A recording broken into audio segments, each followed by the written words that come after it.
潇洒。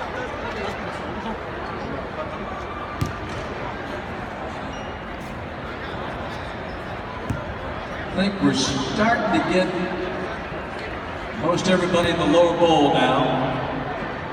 Keep coming. Get seated as quickly as you can, please.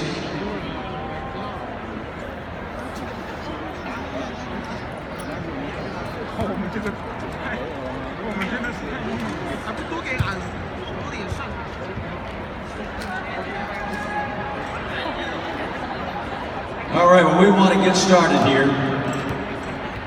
We want to welcome you to State Farm Arena. My name is Bob Rathbun, the television voice of the Hawks, and this man needs no introduction, right? Jeremy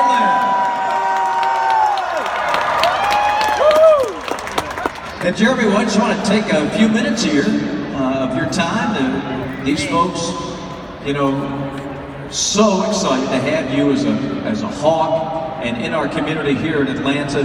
We just want you to know how special it is for us to welcome you to Atlanta and to Georgia. I appreciate it. Thank you guys all for showing up to the game. I'm really glad. Well, first off, this crowd is way bigger than I thought it was going to be. So, props to you guys. I guess there's a lot of Asians in Atlanta. That's awesome. So, thank you guys. I know that you guys have sent me some gifts and different things online. I see CPAC, you got the banner. I saw that up there. Other gifts. So, thank you very much. I know that I've received a lot of gifts, whether it's at the practice facility, whether it's online, whether it's people sending it to my agent or whatever. So, you guys have been nothing but warm and encouraging as I've come and moved to this city. So, thank you very much. Jeremy, why'd you pick Atlanta? Well, you know, I got traded here, so sometimes you just gotta go with the flow, but I will say, I'm really thankful to be here. I feel like this organization's turning around. They revamped a lot of different things. You can already see with the beautiful arena, but the staff, the players, the coaches, it's awesome. And so I'm just enjoying myself. I'm enjoying being healthy, playing the game of basketball, and it's obviously a pleasure to be here. Coming from Brooklyn and going down in that first game last year and not playing a full game of basketball for almost 18 months, what was it like to get your body back so you could prove to yourself that you could still do it out here? Man, it was tough. You know, I wouldn't wish that on my worst enemy, man. Just the process of, I think it wasn't even that, it was also the 50, 60 games that I missed the season before. So I really missed 130 something games over 2 years, and to try to get my body up to speed and be able to play at an NBA level going through a really traumatic injury. I mean, the process is still going today, you know, and it's gonna keep going for a few more months until the knee and the body adapts to it fully, but hey, I'd rather be rehabbing and playing through some stuff than to be sitting out. So it is a hard thing, but I have to stay patient with it, and there's days when it's tough, but that's how it goes. On a scale of 1 to 10, where do you think you are in terms of being tip-top shape like you used to be? I think right now I'm around an 8. So I got cleared right before training camp, and so as I was playing through preseason, it was really bad. Some days my body was just in a lot of pain. But right now, my body's coming around the corner, and the last thing I feel like is my basketball rhythm. Playing on the floor, I feel like my rhythm is slowly coming back, my feel for the game, different things, just hitting shots, contested shots, those type of things, is slowly starting to come back. So I think I'm at about an 8 out of 10. Jeremy, you've probably answered these questions over your time in the NBA a million times, but for our Atlanta audience, they certainly are hanging on every word that you've got to say here tonight. But just what it means to you to represent the Asian community in the NBA, to be the first player of Chinese and Taiwanese descent to play in the NBA, this still has to mean the world to you and the impact that you're having on so many young people around the world. Yeah, you know, in the U.S. or at least in the NBA or in the entertainment circle, there's a famous saying, and everyone talks about it. They say fans are fickle. Fans are fickle. When you play well, they love you. When you don't, they hate you. One thing I've learned is through my whole career, not playing, thank you, that's what I'm talking about. For 2 years, not stepping on the court, when I am still here in the US, you guys support me like this. When I go overseas, when I go to Taiwan and China and all, other places in Asia, it's non-stop support, and you guys have been anything but fickle, and I really appreciate that. I couldn't, going through my injury, I started to really understand just how great my fans are. So thank you very much. Indeed. What's your favorite memory of your NBA career so far? It's got to be the game against the Lakers when I was with New York, because I'm from Northern California, and we kind of have beef with Southern California, so the game against the Lakers was for all my boys back home. Let's take it back to when you first came in the NBA. What do you know now that you wish you had known when you were a rookie? Enjoy every minute. We basketball players kind of live in dog years. Like we can only play the game in the NBA like at a high level for maybe 10 years. If you're an exception, you can play 20 years, but that's very rare. The average NBA career is 4.5 years.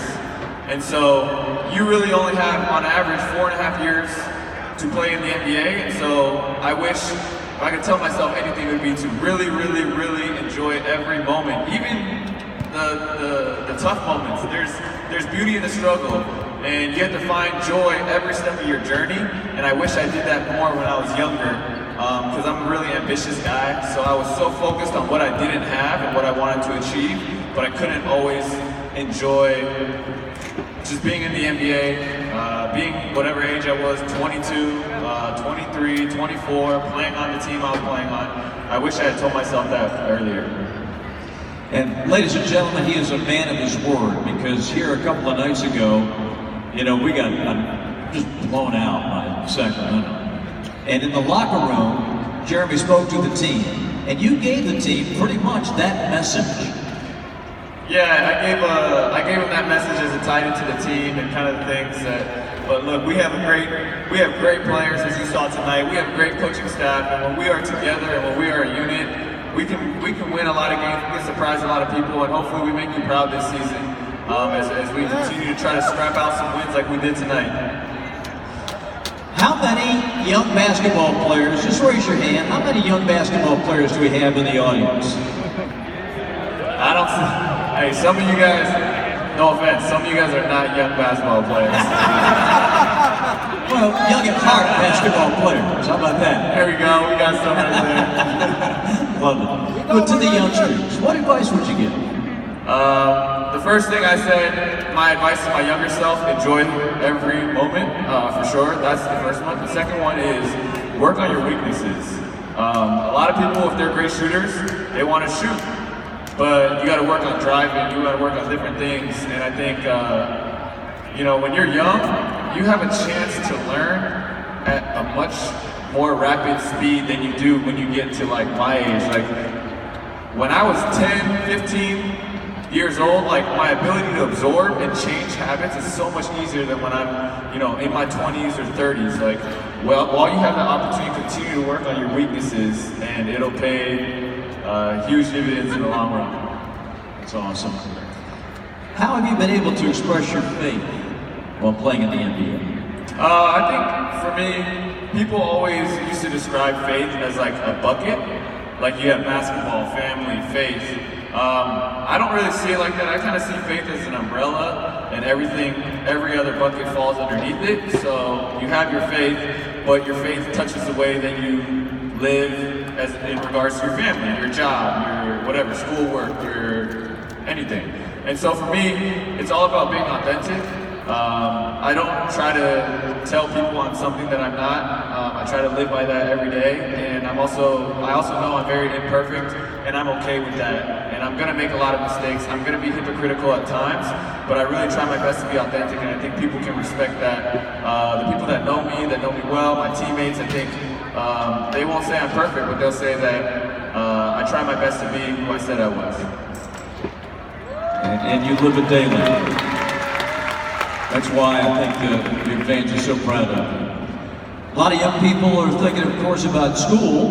We've got some high school age students in the crowd and some college age to be sure, and those headed to college.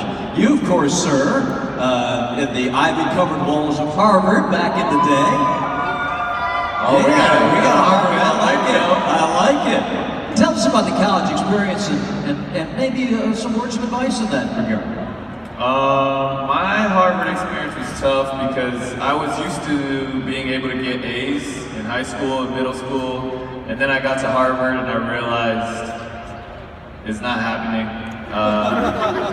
I had 1 A in 4 years, but I think for me the one thing that I learned at Harvard is that it's not necessarily about like getting the top score, because sometimes other people are just smarter than you. It's really about trying to do your best to reach your potential and making sure that you give great effort in doing that.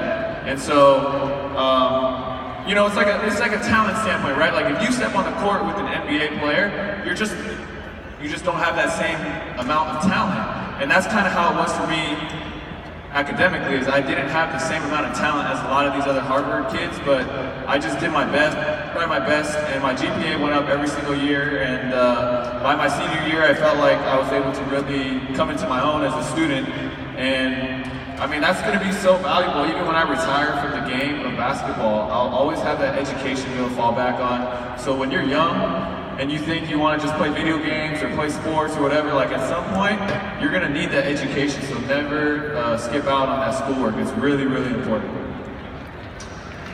Basketball, of course, can be all-consuming, particularly at the pro level, but you do have free time. How do you choose to use it? I love hanging out with my family and friends. I love eating. I probably eat 2 to 3 times what the normal human eats. So I love good restaurants, good food, and I like video games too. Dota, PUBG. Every once in a while I get on Fortnite, but mainly because my teammates play, and so I'll play with them. But I like video games, and I just like being around people I am close with. So just hanging out with family, friends. It could be anything: a movie, bowling, escape room. It could really be anything. Our fans have an inkling as to what it might be like to be a professional athlete. What's it really like to be a professional athlete? You guys see this. You see what you saw tonight. You see what you see on TV. That's like 10% of what we do. We fly so much, we travel so much, we get into cities 3, 4, 5 in the morning, switching time zones every day. We have to, you know, work really, really hard, and there's many days where you just don't want to be in the gym because your body hurts so much. To play 82 games is not a normal thing. Like, the human body isn't built to play that much in such a short amount of time. And so, even when we're not on the court, we do so much just to maintain our health. And so, even things like we have to control, obviously, what we eat, what time we sleep, how much we sleep. We have to control even little things like how much we're on our feet, right? Like, I get off of practice, I can't just go to the Georgia Aquarium or Atlanta Aquarium and just walk around all day, because that's going to take a toll on my legs if I have a game the next day. And so there's a ton of sacrifices that a professional athlete has to give. They can't do a lot of normal things. They can't eat a lot of food that a normal person would eat. Everything is really all about making sure that your body, you give your body the best chance to peak at 7:30 at night when the lights come on. But it is a 24/7 thing. A couple more questions before we let you go. You have a foundation. Tell us about it and what your hopes and dreams are for the foundation. I have a foundation, the Jeremy Lin Foundation. We work with underprivileged children, and we really try to find underdog causes, because my story has been a very underdog story. So we try to find underdog causes and underdog, NGOs and nonprofits, and we partner with them to try to basically work on an issue in that specific location. So what it looks like in California is different than in Beijing, is different than in Taipei and in Atlanta. And so each city we kind of try to choose an underdog issue, and we do stuff to try to help with that. Do you envision that being your work after your playing days are over? When I'm done playing, all my friends, they keep joking with me. They think I'm gonna be a coach. I will not be a coach. I will be doing my foundation stuff. I love the game of basketball, but I don't think I'll be coaching. You would be a coach if you could coach guys like you. That's for sure. Isn't it, Jim? This is just a wonderful human being right here. Just love it. Let me just ask you one more here. This game, you know, has taken so many of us around the world to meet all kinds of people, see things that as a kid we couldn't imagine seeing. What does basketball in your life, as you look back, what's it meant to you in terms of what it's turned you into as a total person? The thing I love about basketball, I would say, is true for team sports. It teaches you life lessons. It teaches you how to communicate, how to lead, what does sacrifice mean, perseverance, you know, fighting through adversity. Talks about, you know, team chemistry, how do you get along with different personalities, things like that. There's so many lessons that I've learned through the game of basketball that I would highly suggest everybody to find a way to be in a team situation. It doesn't have to be basketball, it could be a different sport, it could be being in a choir or on the robotics team or whatever, any team situation, because I think as you get older, when you enter the workforce, for the most part, unless you're a freelancer, you're going to be working with other people. When you get into marriage, when you start a family or anything, you're going to be on a team with somebody. And so basketball to me was more, obviously there's the physical health and all that, and the complete joy that I had playing the game, but it's taught me like so many things, the way I view the world, my perspective. It's allowed me to meet so many people that I would never have met. And then that's where my heart for philanthropy actually came from, was having teammates who grew up in really rough areas, and I was like, man, this isn't right, this isn't fair, and if I ever get a chance to do something, I'm gonna try to help. I'm going to share one quick story, and then I'll give you the final word. We were in New York. I don't even know if you remember this, but we were in New York playing the Knicks at the height of Linsanity, okay? And Nick and I are out at midcourt to do the little second half, come on camera and just talk a little bit about the first half and get ready for the second half. And you were standing, like, right there and dribbling the ball, and it's like, I want to beat Dominique Lopez. And it's like, should I go over to him? Should I not? Now you just barge right in. He'd wake him up on the plane. Yeah, it's cool to see him around. We have a lot of legends, Atlanta Hawks legends that are still around and part of the franchise. So that's been a lot of fun to see. That's awesome. I'll leave you with the final word to the faithful. Again, thank you guys.